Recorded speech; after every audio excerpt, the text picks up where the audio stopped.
Issues کو resolve کرنے کا ہے، حق چھین کے لینے کا آ گیا ہے، اور جس طریقے سے اسٹیبلشمنٹ، بیوروکریسی، پولیٹیشنز نے ہمیں دبا کے رکھا، ہمارے حقوق غصب کیے، آج وقت آ گیا ہے اور یہاں یہ مجمع، یہ جو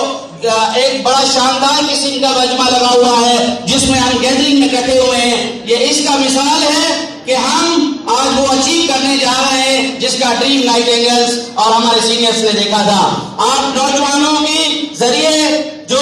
ہمیں چیلنجز ہیں، ان چیلنجز کو ہم نے اپنے دل سے قبول کیا، اپنے پازیٹیو مائنڈ کے ساتھ قبول کیا اور پازیٹیو ایکٹیویٹی کو اسٹارٹ لیا 2011 سے۔ آج 2020 میں انشاءاللہ پورا ہونے جا رہا ہے۔ جس طریقے سے نرسز کو